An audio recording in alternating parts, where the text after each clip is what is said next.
voy a presentar ahora es parte de mi tesis doctoral, de mi investigación doctoral y parte de algunas preguntas que en el ámbito disciplinario, es decir, histórico, y también desde la perspectiva política, para mí son especialmente importantes, digamos. Y tiene que ver con cómo los intelectuales se vinculan a los procesos de transformación, ¿cierto?, en curso en los distintos momentos históricos. Y para eso, ¿cierto?, me fijé en el MIR por la rica experiencia que tiene el MIR de vínculos con los intelectuales, no solamente chilenos, sino que intelectuales latinoamericanos, ¿ya? Además, el periodo que yo analizo es el periodo 1965-1973, que es el periodo de máxima producción, pero también de máxima genialidad intelectual latinoamericana. Nunca antes y nunca después confluyeron en el ámbito latinoamericano sujetos que tuvieron tal nivel de producción, tal profundidad en su producción, tal originalidad en su producción y tal impacto a nivel mundial, ¿ya? Muchos de esos intelectuales van a estar vinculados al MIR, ya sea a través de una colaboración política, y muchos de ellos también van a ser militantes, ¿ya? Lo que tensiona también esta relación.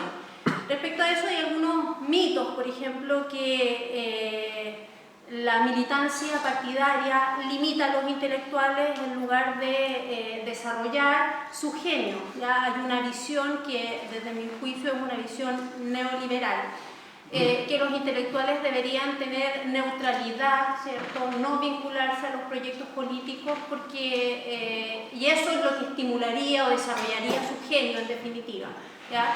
Que los partidos son una especie de cárcel para los intelectuales, ¿cierto?, que termina conduciéndolos por un camino poco objetivo, ¿cierto?, militantista, en lugar de desarrollarlo. Sin embargo, en esta investigación las conclusiones que yo he llegado es totalmente distinta.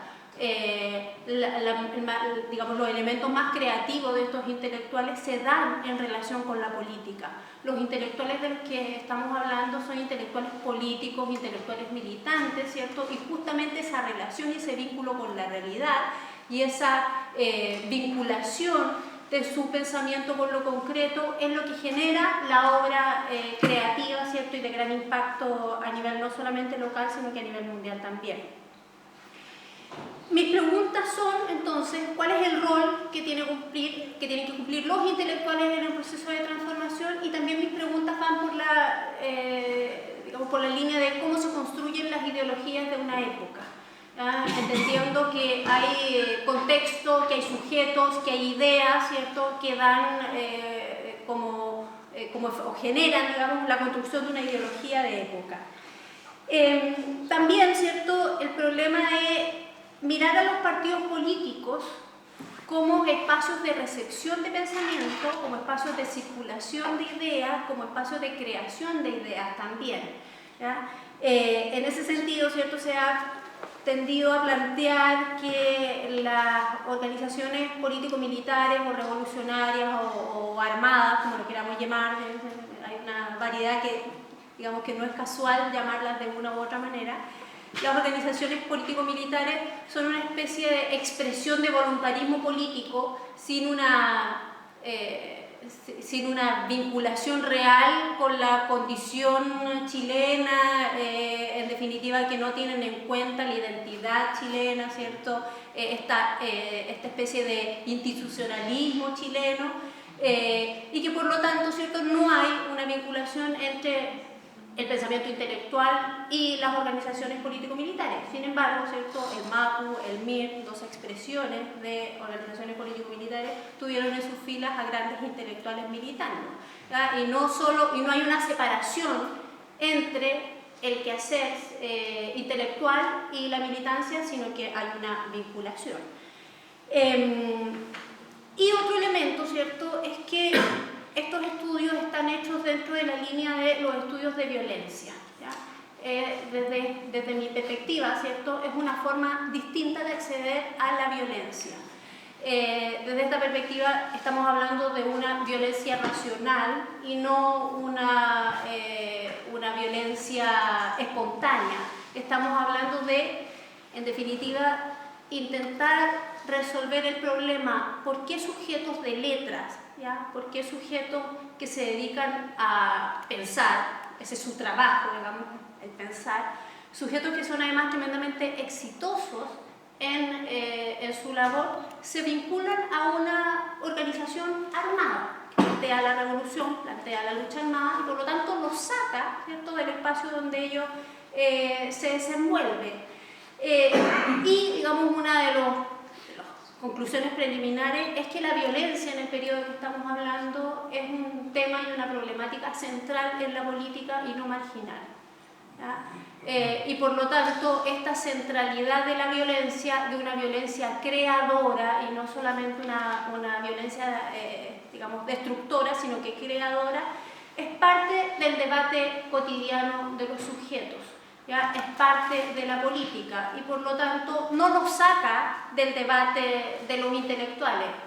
Ese es el debate de los intelectuales también. Respecto específicamente al del MIR y los intelectuales, podemos identificar yo identifico tres momentos, ¿cierto? Y tres tipos de intelectual vinculados al MIR. Un primer momento es el periodo fundador, ¿ya? Donde el MIR es fundado por intelectuales, ¿ya? Y en este sentido, ¿cierto?, tensionamos un poco el concepto de intelectual gramsciano, ¿cierto? Lo utilizo, digamos, entendiendo como intelectual a todo aquel sujeto que es capaz de crear, sistematizar, ¿cierto?, llegar a construir teoría, más allá de si es un sujeto que se dedique profesionalmente a lo intelectual o no. ¿Ya? Sin embargo, aquí de todas maneras podemos reconocer intelectuales clásicos, es decir, que cumplen la función social intelectual, y aquellos sujetos que son intelectuales porque se convierten en intelectuales al sistematizar la práctica. Reconozco en este proceso de fundación del MIR a tres intelectuales importantes. Uno es Luis Vitale, el otro es Oscar Weiss y el otro es Clotario Blest. ¿Ya? Se pueden tensionar ahí y con estos sujetos se tensiona el concepto de intelectual. Esta es la vieja generación. Lo que estamos hablando aquí es que los intelectuales fundadores del MIR son una generación que tenía actividad política desde los años 30, ¿ya? Y por lo tanto la reflexión que funda el MIR es la reflexión que se viene generando desde los años 30 en adelante en Chile. Es una reflexión, por ejemplo, que tensiona con el Partido Comunista, es crítica al estalinismo, intenta pensar el obrerismo desde una manera distinta, digamos, a la simple relación con el partido, sino que es mucho más compleja. Ha pensado también desde la perspectiva nacionalista y populista. Por ejemplo, Oscar Weiss, ¿cierto?, coqueteó con el populismo, ¿cierto?, levantó la candidatura de Ibáñez y luego funda el MIR. Entonces ahí, digamos, estamos hablando de una tradición rupturista con el primer marxismo, ¿cierto?, una tradición rupturista también con la tradición del Partido Comunista, la vinculación de los intelectuales con esa izquierda, con la izquierda comunista. En el caso de Clotario Blest, en Clotario Blest tenemos un sindicalista, su acción específica, ¿cierto?, su acción política es sindicalista, pero su acción intelectual la podemos vincular, o su pensamiento intelectual lo podemos vincular más bien a las renovaciones del cristianismo.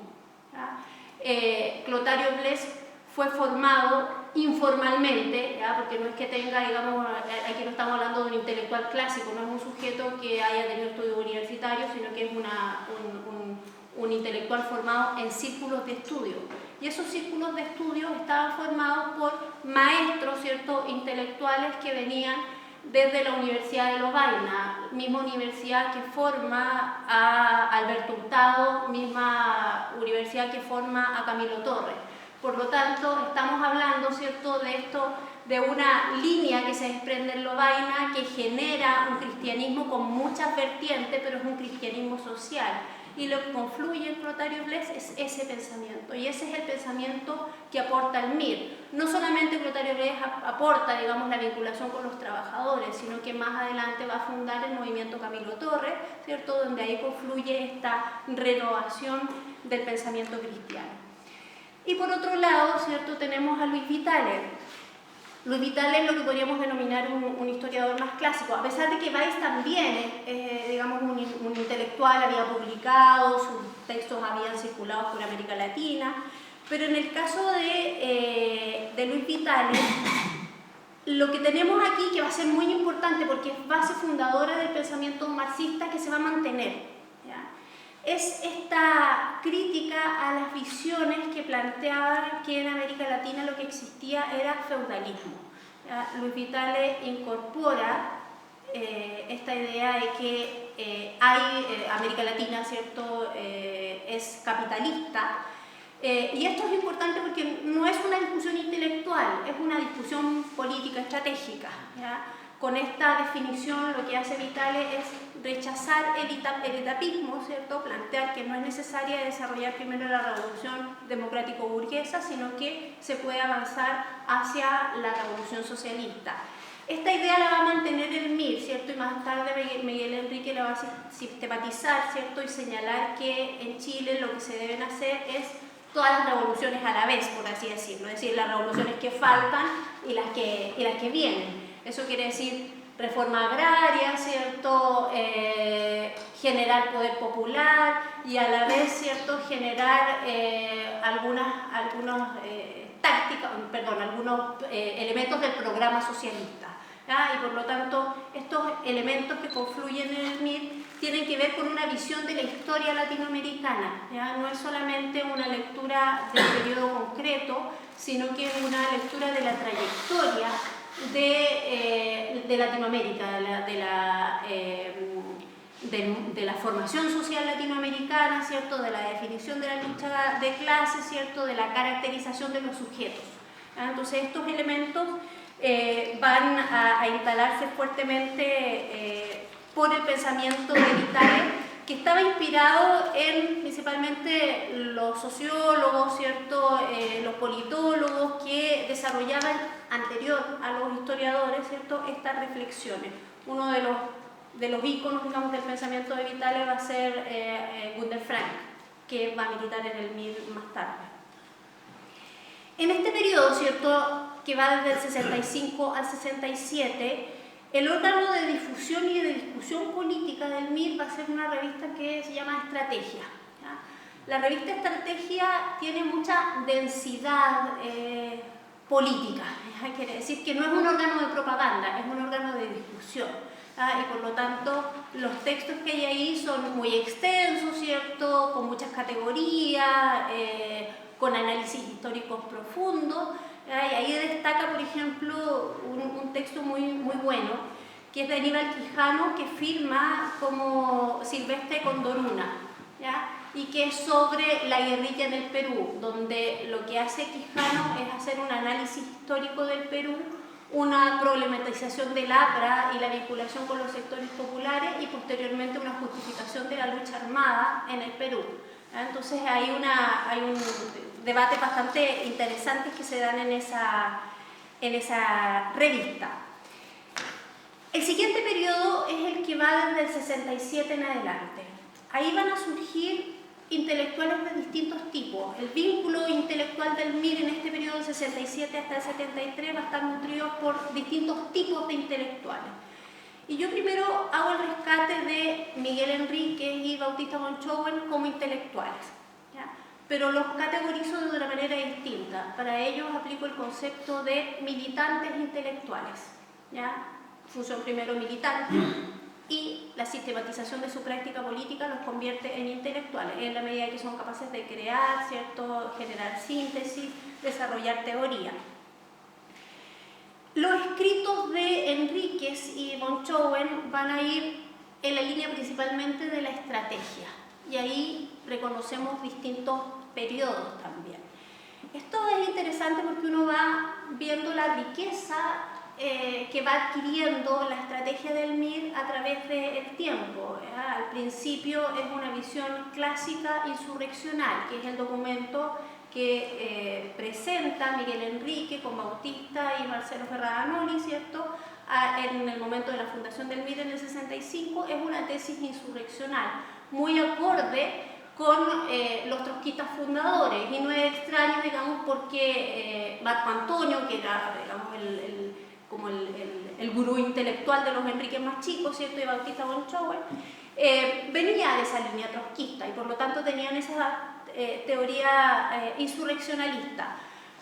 Pero esta teoría de la insurrección popular va a tener modificaciones a través del tiempo, se va a enriquecer con el pensamiento de una intelectual brasileña que es Vânia Vampirra, y que a la vez que critica la teoría del foco difundida por Debré, no necesariamente la teoría del foco escrita por Guevara, que ahí, digamos, los expertos van a decir que hay una diferencia importante. También critica esta teoría de insurrección más tradicionalista y obrerista, ¿ya? Y se incorporan otros elementos que enriquecen. En el 67, ¿cierto?, a esta primera teoría de insurrección que va a levantar, digamos, el MIR recién fundado, en el 67 se va a incorporar una declaración, digamos, que plantea la generación de focos, ¿ya? Lo que yo planteo es que en este momento Miguel Enrique incorpora esta definición, ¿cierto?, la idea de levantar focos, impactado, digamos, por su viaje a Cuba, también impactado por los escritos de Debré, que habían tenido fuerte difusión en Chile a través de la revista Punto Final, pero que en realidad esta idea del foco, ¿cierto?, si bien es clásica en el momento que se escribe, va a adquirir otros contenidos y otros elementos, ¿cierto?, en el desarrollo de la política del MIR, sobre todo porque en el momento en que se instala esta idea de que lo que tenemos que hacer es levantar focos, muere el Che en Bolivia, y eso genera necesariamente, ¿cierto?, un repensar esta definición. Por lo tanto, no es que se haya cambiado, digamos, nada de la declaración, lo que hay es una resignificación del concepto de foco para Chile y para América Latina. Entonces, a partir de fines del 67 y especialmente en el 68, esta idea del foco revolucionario se va vinculando con otros conceptos que ya traía el Sarmiento, que era esta idea, por ejemplo, de los pobres del campo y la ciudad, ¿cierto?, la idea de la violencia popular, y además que es contradictorio, porque si bien está pensado en términos militares, en realidad entre el 67 y el 69 las acciones del MIR son acciones de inserción social, no acciones de violencia revolucionaria en el sentido militarista, ¿cierto?, guerrillerista, sino que son acciones, si hay acciones de violencia, son de violencia social, no hay una lógica guerrillerista aquí. El pensamiento de Vânia Vampirra, que es esta brasileña, una de las creadoras de la teoría de la dependencia, ¿cierto?, en ese momento era pareja de Teotonio dos Santos y venía de una experiencia militante en Brasil, que era de la POLO, ¿ya? El pensamiento de Vampirra nutre el pensamiento insurreccionario original, ¿cierto?, y esta incorporación de la teoría del foco en el MIR. Y tensiona la estrategia mirista, por lo menos la definición, ¿ya? Aquí me gustaría hacer una salvedad. Lo que estamos hablando aquí es de la élite del MIR, ¿ya? Cuando hablamos de los intelectuales del MIR estamos hablando de un círculo pequeño, ¿ya? Estamos hablando de la cúspide de la pirámide. No quiere decir necesariamente que toda la militancia hacia abajo haya estado nutrido con estas discusiones, ¿ya? Por mucho que nosotros podamos hablar de una densidad intelectual en el MIR, es decir, sujetos muy importantes que hacían circular las ideas en el MIR, no quiere decir que la militancia adscriba, o que los sujetos de la época adscriban al MIR porque hay esa claridad intelectual, ¿cierto? Muchos de ellos adscriben porque es el momento de la lucha y echan para luchar, digamos, para pelear, no para discutir las grandes tesis respecto a la revolución mundial. El pensamiento de Vampirra entonces lo tensiona en dos sentidos. Primero, critica la insurrección desde la perspectiva espontaneísta, ¿ya? Y plantea además que el foco guerrillero no es posible para América Latina, que en Brasil había fracasado, ¿cierto? Que el intento de insurrección había fracasado, de generación de foco, perdón, había fracasado, que no es además porque el pensar en la creación de focos guerrilleros, entendido, digamos, en la creación de espacios de lucha armada y que a partir de eso se vaya creando la política, las organizaciones no reconocen su principal problema y objetivo en el periodo, que es, junto con generar la lucha, generar condiciones para administrar el sistema que se supone que van a ganar, ¿ya? El problema incluso está en Cuba, ¿cierto? Que después del triunfo de la lucha armada hay que construir, en definitiva, la revolución, que implica administrar un Estado, ¿cierto? Generar nuevas relaciones sociales, etc. Y eso entonces tensiona a las organizaciones de la época. Eso es lo que deben hacer. Y por lo tanto que desde esa perspectiva, ¿cierto?, el foco no es adecuado. Pero además, desde su perspectiva, el foco no toma en consideración a los obreros, a los trabajadores que se supone que son el sujeto clásico. Y además, el foco desconoce la visión del partido o la tarea del partido en la conducción de la revolución. Y por lo tanto, Vania Van Birra apela, ¿cierto?, por la creación de una insurrección liderada por un partido de cuadros. ¿Ya? Y por lo tanto, desde esa perspectiva, ¿cierto?, una lógica leninista. Me gustaría, esta discusión se hace desde Van Chowen, ¿cierto?, con Miguel Enrique y de manera mucho más colectiva también, pero Miguel, en el caso específico de Bautista Van Chowen, a mí me gustaría también referirme a algo que está poco considerado, y es el rol que tiene Van Chowen en el vínculo con los intelectuales, las tareas que tienen que ver con la cultura y con la propaganda en el MIR.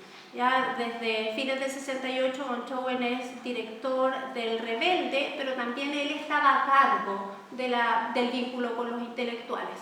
¿Ya? Entonces ahí también se va a generar una relación creativa. Aquí en el periodo hay una tensión respecto a la visión al lugar que le asignan a los intelectuales la teoría de Lenin y la teoría de Rosa Luxemburgo.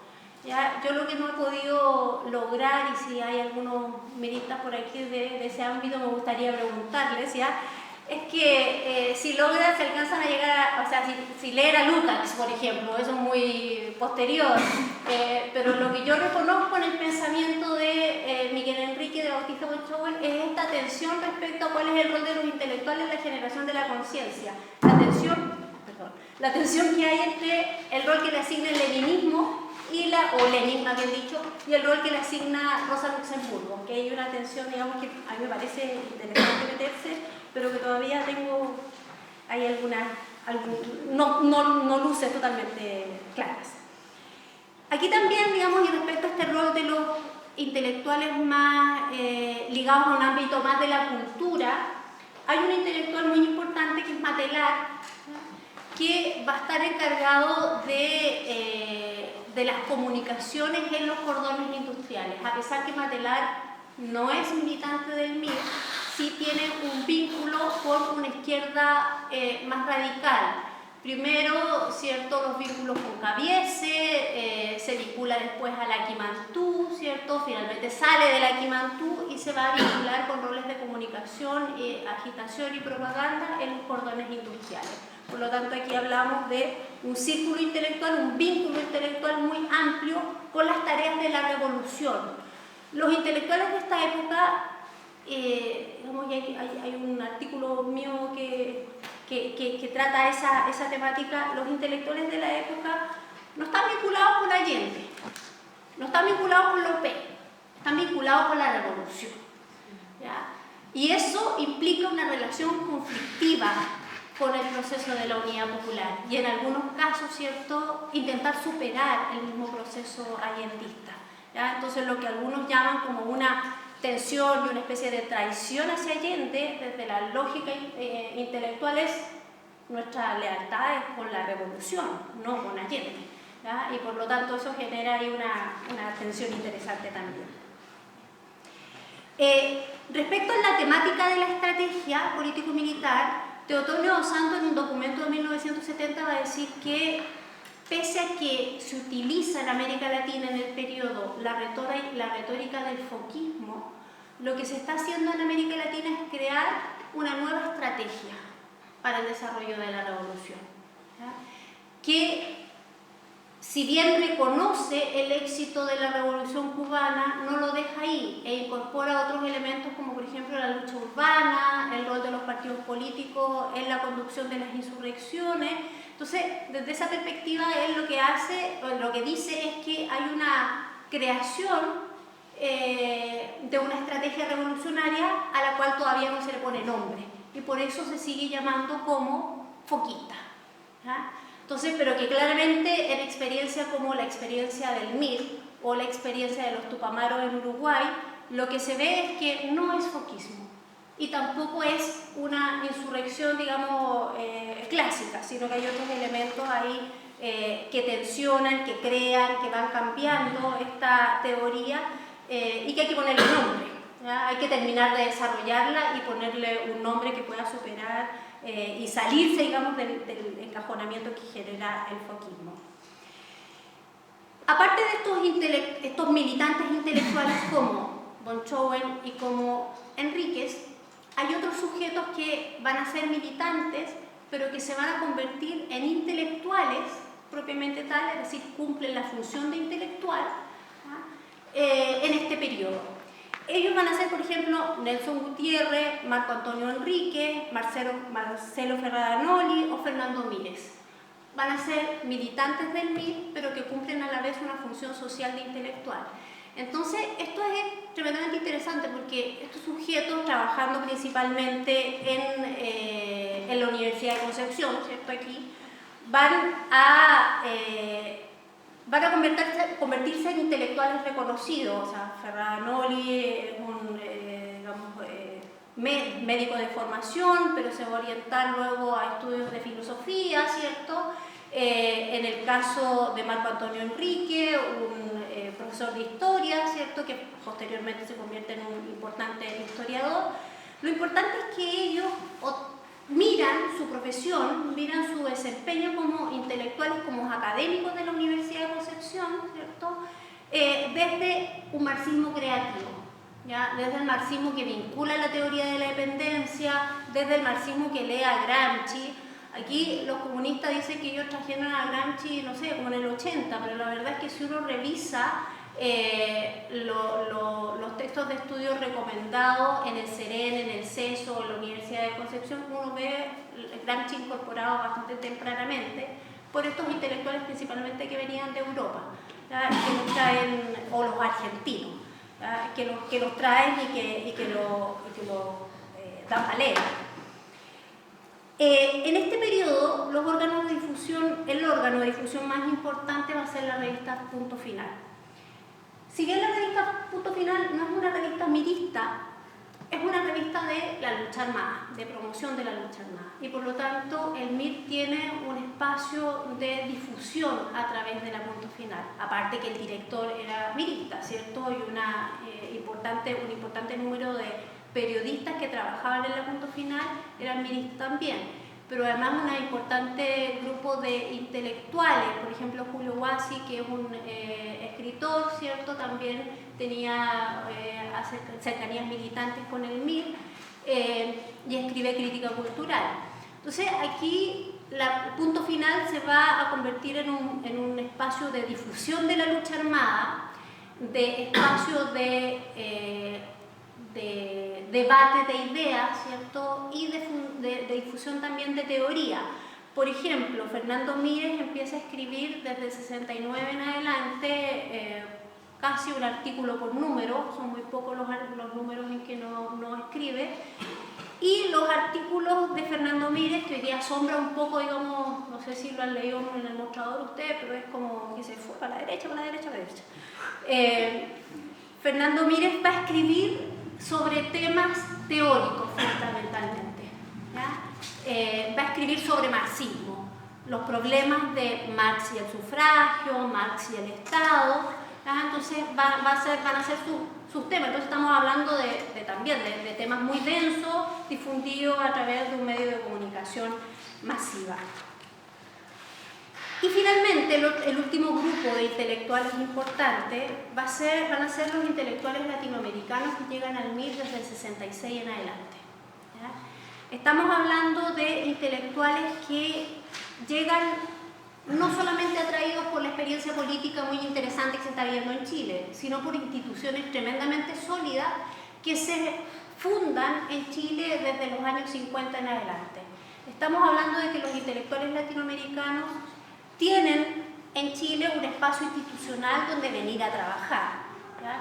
Y que por lo tanto esta atracción chilena de los intelectuales comienza antes de Allende y antes de Frei, desde el 50 con la instalación de la CEPAL, ¿ya? La instalación de la CEPAL con sede en Santiago, ¿cierto?, va a convocar una serie de cientistas sociales que empieza a mirar la realidad y el proyecto latinoamericano desde una perspectiva mucho más amplia, ¿ya?, vinculando a los economistas con los cientistas sociales, con los politólogos, antropólogos, humanistas, etc., ¿ya?, que van a pensar desde esta institución la realidad latinoamericana. Pero también más tarde la fundación de la Flaxo o la fundación de dos instituciones tremendamente importantes que van, en las cuales van a trabajar la mayoría de los intelectuales latinoamericanos. El CESO en la Universidad de Chile, ¿ya?, y el CEREN en la Universidad Católica, ¿ya? O sea, hay una historiadora que se llama Carla Rivera que está trabajando actualmente en CEREN, ¿cierto?, Matelar, en la teoría de las comunicaciones, y la importancia que tiene la Universidad Católica en la creación de teoría marxista en el periodo, ¿cierto?, es muy asombroso mirado desde la actualidad, ¿cierto? Y en el CESO, ¿cierto?, de la Universidad de Chile, para trabajar figuras como Teotonio dos Santos, Vania Bambirra, ¿cierto?, va a trabajar Marta Harnecker también, ¿cierto?, Vasconi. Por lo tanto, vamos a tener aquí en Chile, ¿cierto?, una densidad intelectual bastante importante. Y por otro lado, la Universidad de Concepción, ¿cierto?, que en su área de ciencias sociales es capaz de atraer principalmente a los argentinos, ¿ya? Se da aquí una, realidad interesante. Los espacios más avanzados en términos de desarrollo intelectual, que son el argentino y el brasileño, sufren en este periodo de dictadura y obligan al exilio a un grupo importante de intelectuales. Muchos de esos intelectuales ya habían estado en Chile antes, desarrollando, algunas tareas académicas, y por lo tanto vuelven ahora en una condición distinta, vuelven a vivir a Chile, ¿ya? Y el grupo importante de argentinos, ¿cierto?, ligados a la escuela de sociología, de antropología principalmente, llegan a la Universidad de Concepción. La categoría que yo ocupo para estos intelectuales es la categoría de intelectuales revolucionarios.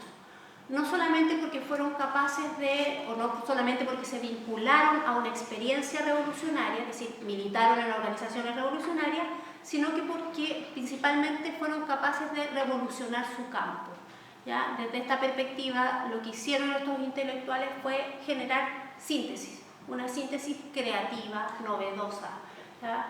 Son capaces de vincular la experiencia latinoamericana, la historia latinoamericana, con la experiencia militante también, ¿ya? Por lo tanto, es importante porque en este periodo se complejiza el concepto de revolución, no tiene que ver con ser militante y propagandista de la revolución. Estos intelectuales no son propagandistas de la revolución, ¿ya? Así como los artistas de la época no son propagandistas de la revolución. Lo que hace es crear un arte nuevo, ¿cierto? Y en este caso lo que hacen es crear un pensamiento y una teoría nueva, ¿ya? Y ahí hay una, ¿por qué yo aplico el concepto de intelectuales revolucionarios? Nombremos algunos. Por ejemplo, hay una, y aquí voy a hacer esta relación, hay una vinculación de los intelectuales latinoamericanos vinculados al MIR con los centros de estudio más importantes en Chile.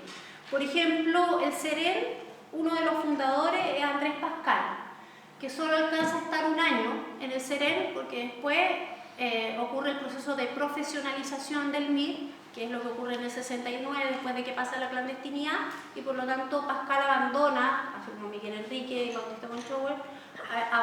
sus tareas profesionales y se dedican, digamos, profesionalmente al MIT, a tiempo completo. En esta organización, digamos, en este centro de estudio, que es el CEREN, me gustaría destacar a dos intelectuales argentinos, que son sociólogos muy jóvenes, que son Patricio Vietman y Hugo Perret. Ellos van a trabajar con Hinckley sobre comparación del socialismo chino, el soviético y el cubano. Patricio Vietman y Hugo Perret, después del 73, ¿cierto?, se van de Chile, vuelven a Argentina, se incorporan a Montonero y son asesinados finalmente en el 76. ¿Ya? Estos van a ser intelectuales jóvenes vinculados a esta línea de pensamiento que es de Hinckelhammer. ¿Y por qué va a ser importante? Porque Hinckelhammer debate con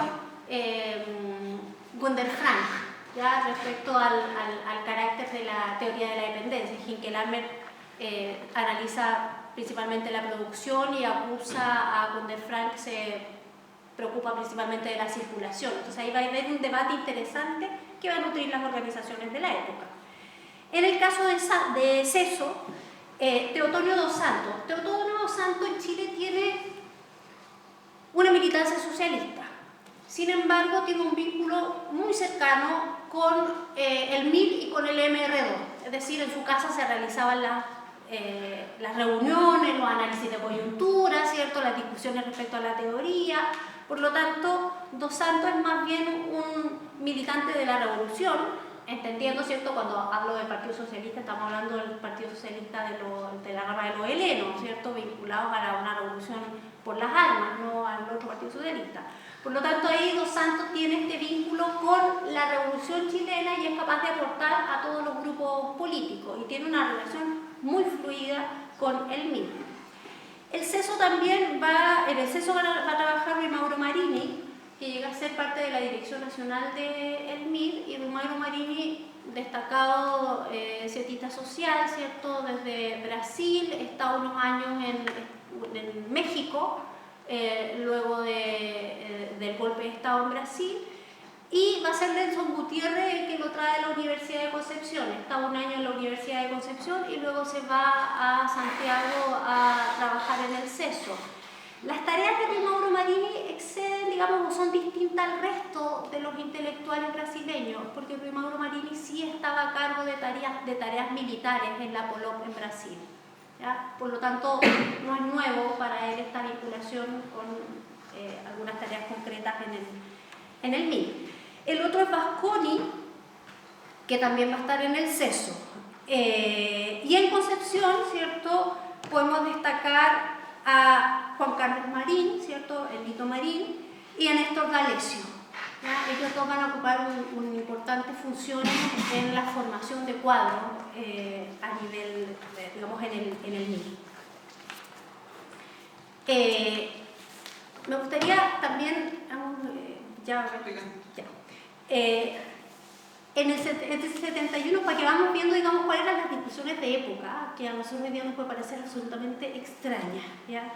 En el 71 y en el 72 se van a realizar dos seminarios entre el CESO y el CEREN en Santiago, ¿ya? Y las discusiones, digamos, el tema de los seminarios en un caso es el socialismo en Chile, el carácter del socialismo en Chile, tratar de definir cómo es, tratar de definir cómo se tiene que desarrollar. Y el del 72 va a ser respecto a la institucionalidad y derecho en Chile. Las conclusiones del segundo, ¿ya?, son en relación a cómo superar la institucionalidad y el Estado de Derecho en Chile para desarrollar una revolución socialista, es decir, cómo el Estado chileno se estaba convirtiendo en una cárcel del proceso revolucionario chileno y cómo entonces había que transformarlo para generar el avance de la revolución. Eso era lo que discutían en los seminarios los intelectuales de época, ¿ya? Ahí hay ponencias hay dos libros que están en el CESO, no, en el CEREN, perdón, que recoge las intervenciones y que recoge las conclusiones del seminario, donde van a venir, por ejemplo, intelectuales como Lelio Basso, ¿cierto? Van a participar los que estaban en Chile, también van a participar algunos representantes de los trabajadores, de la institucionalidad del OP en ese momento. Entonces la discusión no es una discusión teórica abstracta, sino que es absolutamente concreta. Cómo la teoría del Estado de estos intelectuales sirve para convertir al Estado chileno en un Estado revolucionario. En el 72, o sea, en un momento en que la tensión es muy fuerte. Y en ese sentido, ¿cierto?, también me gustaría decir que ahí hay dos líneas de pensamiento que se expresan principalmente en una revista que se funda por los intelectuales en 1972, que es Chile Hoy, que llega a tener muy pocos números, porque en el 72 y el 73 nomás, que es una revista fundada por Teotonio dos Santos, Mauro Marín, Farideh Serán, Marta Harnecker, y donde confluyen todos los sectores de la izquierda revolucionaria, y que tienen ese otro espacio de difusión aparte de la Punto Final. Este otro es un espacio más teórico, ¿cierto? Es más masivo también, es de discusión política más chileno, ¿ya? Punto Final es mucho más latinoamericano, esta otra es para discusión de la problemática chilena. Y ahí me llamaron la atención las posturas de Teotonio dos Santos y Mauro Marini respecto al proceso de tensión chileno. Lo que ellos planteaban era el salto revolucionario ¿ya? Lo que planteaban en ese momento estos cientistas sociales es que había que superar el allendismo, en definitiva, había que superar la unidad popular, lo que era necesario era construir el poder de la base. Teotonio dos Santos después en una entrevista me va a señalar que en ese periodo, desde la institucionalidad del OP, el poder dual lo veían de una manera distinta a como lo veían ellos. El poder dual, ¿cierto?, desde la UP se veía como la unidad popular construyendo poder desde la institucionalidad y el pueblo acompañando ese proceso. Como ellos lo veían, era que la unidad popular debía construir las condiciones para que el poder popular llegara a tomar el Estado, ¿ya? Que esa era la discusión en ese momento y que por lo tanto la línea que realizaban Teotonio dos Santos y Mauro Marini era que el Estado, que la unidad popular se pusiera al servicio del poder popular que se estaba construyendo desde abajo y por lo tanto que el poder popular pudiera construir una sociedad revolucionaria, superando por lo tanto la unidad popular y el allendismo. Bueno, avanzando y ya terminando con esto las conclusiones, voy a decir un par, digamos, para poder dar más apertura para la discusión. Primero que hay una condición importante. El MIR no rechazó la acción concreta de los intelectuales. El MIR creó una política para relacionarse con los intelectuales, ¿ya? Esto que nos puede parecer, digamos, como obvio desde un espacio más intelectual, no fue así en otras organizaciones latinoamericanas donde se rechaza la acción intelectual, ¿ya? Lo que hay que hacer es hacer la revolución, hay que, entendiendo hacer la revolución, digamos, como combatir militarmente. Y por lo tanto, ¿cierto?, era despreciado aquel sujeto que se dedicaba solo a pensar, ¿ya? La idea era que combatiera. En cambio, el MIR dejó un espacio para la creación intelectual y por lo tanto se pudo nutrir de esas reflexiones. Hay que entender también que, a diferencia de otras organizaciones político-militares, y en esto algunas veces se enojan los miristas o los ex-miristas, el MIR no combatió. El MIR desarrolló actividades violentas, digamos, de financiamiento, de algunos sabotajes menor, ¿cierto? Pero no realizó acciones de combate que generaran una subordinación del pensamiento político, ¿cierto?, o de la política a lo militar, cosa que sí pasó en el PRT. El PRT se fue, digamos, a los pueblos, empezó a combatir y eso significó lo que algunos intelectuales o historiadores en algún momento denominan como la desviación militarista, ¿ya? En definitiva, que la política se subordinó a las acciones militares. En el caso del MIR no fue así. ¿Ya? El MIR realiza esas acciones de violencia, principalmente de financiamiento, asaltos a barcos, ¿cierto?, algunas acciones de sabotaje menor, entre el 69 y el 70, pero luego en el 70, ¿cierto?, a partir del vínculo, el pacto con Allende, el MIR se da a otras tareas y por lo tanto las acciones que se realizan del 70 en adelante son acciones de violencia de masa, ¿ya? No son acciones guerrilleras ni guerrilleristas. Y los intelectuales lo que hacen es teorizar en torno a esa violencia de masa. Por ejemplo, hay un trabajo de Aníbal Quijano respecto a cómo la violencia de los comandos comunales construyen poder popular, ¿ya? Lo que es bastante, digamos, extraño para este periodo, para pensarlo desde hoy día, o sea, que la violencia pueda construir, no que la violencia destruya. La violencia de los comandos populares no es solamente para defender el campamento, sino que es para construir nuevas relaciones sociales, para construir poder popular. O sea, en ese sentido, digamos, es importante. Pero además, cierto que Chile contó con condiciones privilegiadas para la confluencia de esta gran masa de intelectuales en el MIR. Y esas condiciones privilegiadas, hay que reconocer, ¿cierto?, que fueron las instituciones creadas desde antes, pero también, por ejemplo, el gobierno de Eduardo Frei, que generó las condiciones para que se generaran digamos, líneas de pensamiento alternativos a la teoría de la dependencia que estaba aplicando a través de Roger Bacon, ¿cierto?, a la teoría, perdón, de la marginalidad, que estaba aplicando el gobierno de Eduardo Frei, ¿cierto?, a través de su teórico, que es Bacon. Entonces, en definitiva, estos espacios de libertad, de institucionalidad, también generaron las condiciones para la creación intelectual de estos sujetos que llegan a Chile. Lo que hay que rescatar, ¿cierto?, es que en este periodo los intelectuales nutren su pensamiento, le dan densidad a su pensamiento y contribuyen principalmente desde la militancia. No fuera de la militancia ni peleando con la militancia, sino que siendo militantes. Eso. Gracias.